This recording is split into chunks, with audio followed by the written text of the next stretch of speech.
I never believed in ghost stories. They were just tales to scare kids around campfires or entertain bored teenagers at sleepovers. But that was before I drove through the old Millbrook Tunnel. It was a few weeks back. I was driving home from a business trip, taking the scenic route through the mountains to clear my head after a stressful week. The autumn leaves were a riot of reds and golds, beautiful yet somehow melancholy under the fading light. As the sun dipped below the horizon, a chill mist began to rise from the valleys, curling around the trunks of ancient oaks and maples. The GPS suggested a new route, promising to shave 30 minutes off my journey. "Take the next right onto Old Mill Road," the robotic voice intoned. I hesitated for a moment. Old Mill Road wasn't on my usual route. People generally avoided it as it looked more like a forgotten dirt track than a proper road. But the prospect of getting home a whole 30 minutes sooner, of sinking into my own bed after a week of lumpy hotel mattresses, was too tempting. The road wound through dense forest, the branches of the trees meeting overhead to form a tunnel of deepening shadows. My headlights seemed to struggle against the encroaching darkness, barely illuminating the path ahead. The mist thickened, swirling around my car like ghostly fingers, making it hard to see more than a few yards ahead. That's when I arrived at the entrance to the tunnel. It looked ancient, deep, like the mouth of a slumbering beast. Carved into the rock face above were the words, "Millbrook Tunnel, 1873. The stone was weathered, the letters half eroded by time and the elements. Two old-fashioned lanterns flanked the entrance, their glass clouded and cracked. To my surprise, a faint yellow glow emanated from within. Someone must have lit these lamps recently, I wondered. I slowed the car to a crawl. Every instinct told me to turn around, to go back the way I came. But behind me, the road had disappeared into an impenetrable wall of mist. It was as if the world outside the reach of my headlights had ceased to exist. With a sinking feeling in my gut, I realized I had no choice but to go forward. The tunnel swallowed my car. The walls were damp, glistening in my headlights, like they were coated in some viscous fluid. Water dripped from the ceiling, splattering my windshield with drops that seemed too thick, too dark to be just rainwater. The air grew colder with each yard I drove, my breath fogging up the windows. It was then that I heard it, a whisper, soft and sibilant, emanating from the walls themselves. At first, I thought it was just the wind, or maybe the tires on the wet stone. But as I drove deeper into the tunnel, the whispers multiplied, a chorus of hushed voices that seemed to be speaking words just beyond my comprehension. I hit the gas, desperate to get out of there, but the tunnel seemed to stretch on endlessly. I should have been through it in a matter of minutes, but 10 minutes passed, then 15. Still, there was no sign of an exit. The voices grew louder, more insistent. They were speaking to me now, I was sure of it. "Stay with us," they seemed to say. "Don't leave us alone in the dark." My hands gripped the steering wheel so tightly, my knuckles turned white. I jabbed at the radio, hoping to drown out the voices with music or talk, anything. But all I got was static, a hissing, crackling noise that sounded horribly like mocking laughter.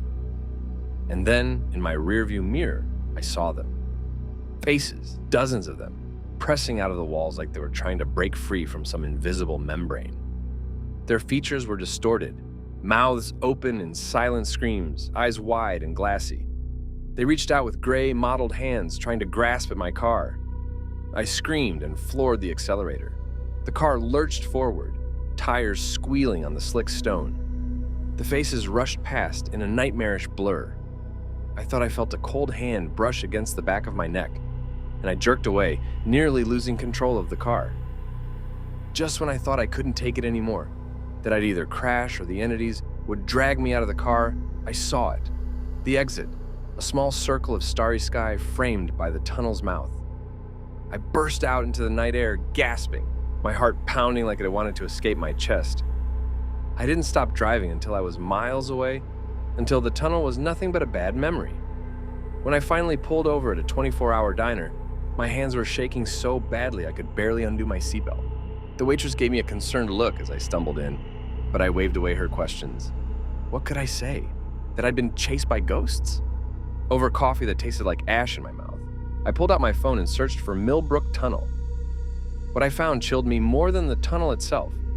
In 1873, during the tunnel's construction, there had been a cave-in. 57 workers were trapped inside. By the time rescuers broke through weeks later, all they found were bodies. The tunnel was eventually completed, but locals avoided it. There were stories of strange noises, of people going missing. The county had officially closed it in the 1950s. How had my GPS routed me through a tunnel that had been closed for over 70 years? Did they reopen it recently? I made it home that night, though I don't remember much of the drive. I was too busy checking my mirrors, half expecting to see those faces pressed against the glass. When I finally walked into my house, I locked every door, every window. I even pushed a bookshelf in front of the closet, though I couldn't have said why. The next morning, I called in sick. I didn't trust myself to drive, didn't trust that my GPS wouldn't try to route me back through that accursed tunnel. Instead, I spent the day researching. The more I read, the more I realized that what happened to me wasn't unique. There were forum posts, blog entries, even a few local news articles. People telling stories eerily similar to mine. A college student who took a wrong turn and ended up in the tunnel, only to find that an hour had passed in what should have been a 5-minute drive.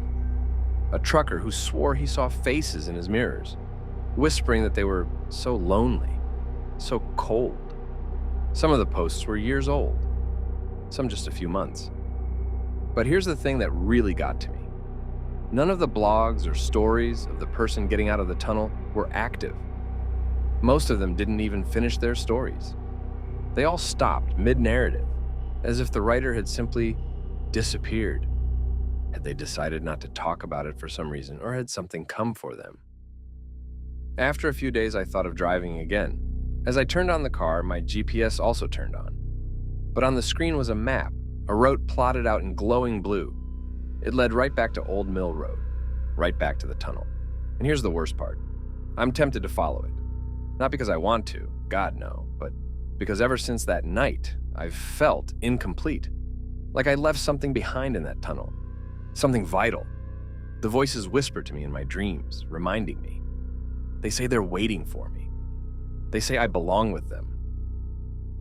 Catch myself staring down dark hallways, half hoping, half fearing to see those faces emerge from the walls. When I'm in the shower, the splash of water on tile sounds like their sibilant whispers. Come back, they say. You're one of us now. I'm fighting it. I've thrown away the GPS, but I'm afraid it won't matter.